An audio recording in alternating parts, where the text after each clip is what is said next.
Want to get really good at solving coding problems? The secret isn't just knowing syntax, it's thinking clearly with data structures and algorithms. Today we'll learn why DSA matters, how to approach problems, arrays, and solve two easy LeetCode problems step by step.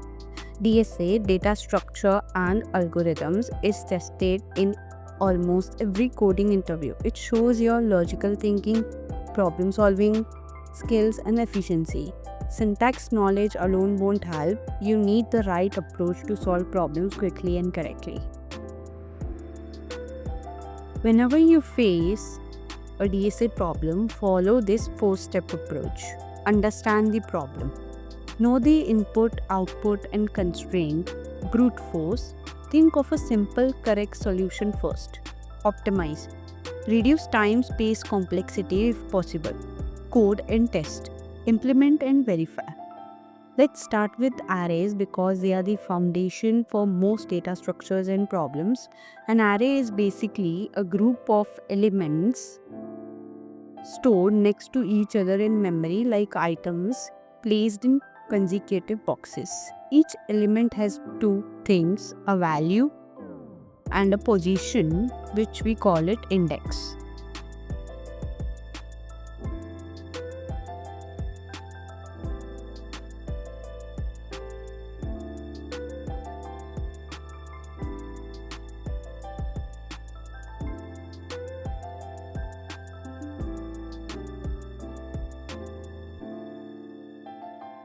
Now, an important thing to remember, array indices start from 0, not 1.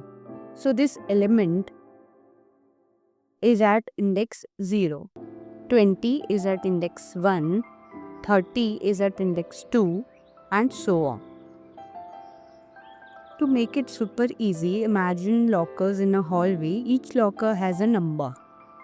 That number is the index, and inside each locker they are stored.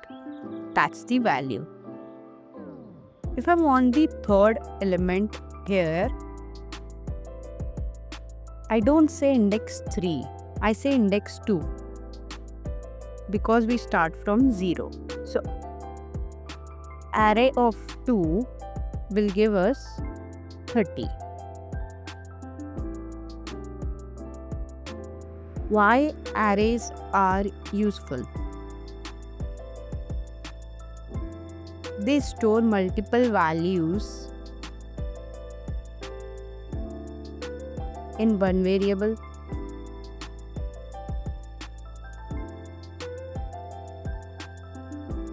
They are easy to access using indices. They are fast. Accessing any element takes constant time. Big O of 1.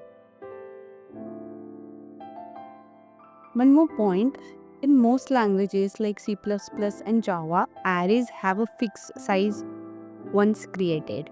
In Python, lists behave like dynamic arrays. We can add or remove elements easily.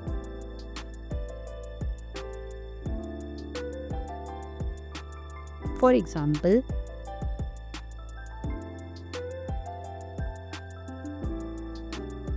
this is the array and we can append it. This adds the new element.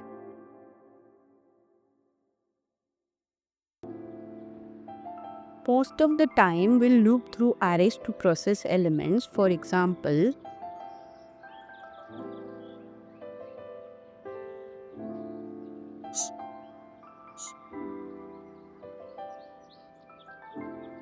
so now that we understand what arrays are, let's solve a couple of problems based on them, starting with an easy one.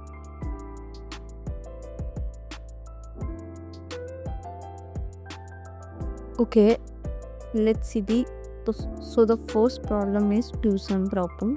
Let's see the problem statement.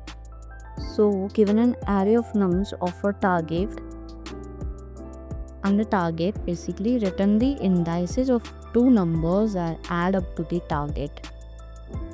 So this is an example. The nums array is 2, 7, 11 and 15 and target is 9 and output could be 0 and 1. So let's understand. So we have the nums array. Now our target is 9. So our job is to find the two numbers in the array whose sum is 9 and return their indices. Notice we return the indices, not the value.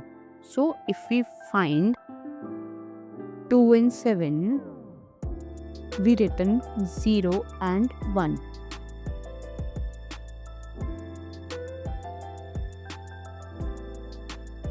For 2 plus 7 is 9.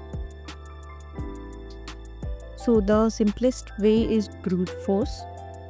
So check every possible pair of numbers. It's like trying easy key. Every key under one fits. For each element, check all the elements that come after it and see if they sum to the target. So for each element at index I, check all elements after it. So j is I plus 1. So if nums of I and j is equal target, we'll return I and j. This always works but does a lot of repeated checks. So I'll start with I equals to 0, then loop j from 1 till the end. So if nums of I and j equals the target, we return their indices. If no pair matches, then we return the -1 as a fallback. So we loop through each element I, then every element after it j, and check if the sum equals to the targets. So basically the time complexity for this will be big O of n square and the space complexity will be big O of 1. Now let's move forward to the optimal approach. So we can do this in one pass using a hash map. As we scan each element num at index I, we compute the complement, that is the target minus nums. If the complement is already in the map, if it is already in the map, we've previously seen the needed number and we can immediately return their indexes. If not, we add the current num with its index to the map and continue.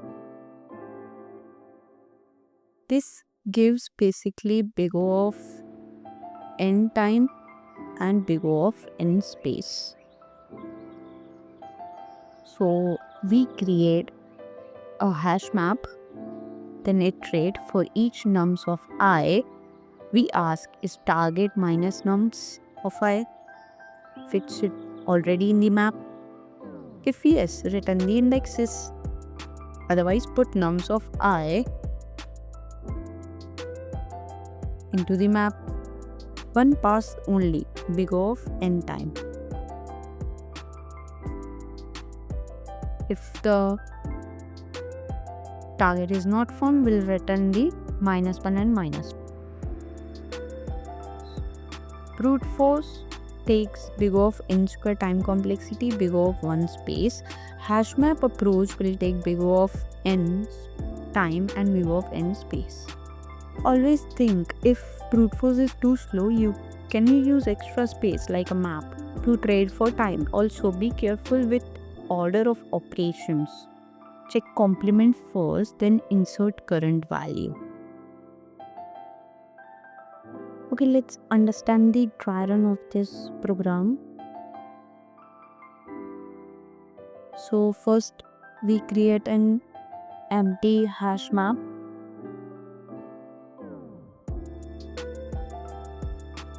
Now we loop through the array using the I. So now step 1, I equals to 0. Now nums of I will be 2. So now next is complement. So complement will be target minus nums of I, which will be 9 minus 2, 7. So we'll check if the complement, that is 7, exists in the map.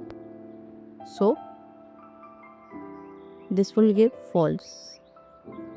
No, it doesn't exist, so false. So we'll store the current number in the map. So map.put 2, 0. So now map will be 2 and 0. Okay, so now nums of I will be 7. So complement will be target minus nums of I, 9 minus 7, 2. So now map contains already 2. So this will return true. That means we already saw the 2 earlier at index 0. So now we'll return map.get, which will be 2, I, that is 0, 1. So this will be the answer. Okay, so the next problem is maximum element in array. So we need the largest element in the array. A simple and optimal way is to scan once while keeping the largest value seen so far.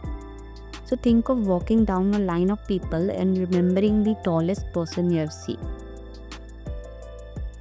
So we'll start with the max value, which will be array of 0, that is 10. Then we'll move to the next element, 20. So we'll compare 20 is greater than 10. So we'll update max value to 20. Then we'll continue to 30. We'll see 30. So we'll update 30 is greater than 20. So we'll update max value to 30. Then 40 is greater than 30. So the max value will be 40. So we'll initialize the max value to array of 0. Then we'll do the for loop. And if the array of I is greater than max value, we'll put max value of array of I. Then we'll return the max value. So we check for the empty arrays and throw an error. This is safer in Java. Initialize max value as the first element, then iterate from index 1. If the current element is greater, update max value. At the end, return it. So the time complexity is big O of n because we visit each element once. So space usage is big O of 1 since we only store a single extra variable. So this is already optimal for a single pass max. Emphasis that many array problems have single pass optimal solutions when the required value is in aggregate like sum, max, min, count. So in this video, we first understood the problem, tried the brute force solution, then improved it.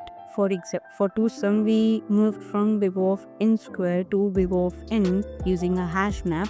For finding the maximum element, a single pass maintained the running maximum in big O of n. If you found this clear and helpful, like and subscribe and comment the next LeetCode problem you want me to explain and code.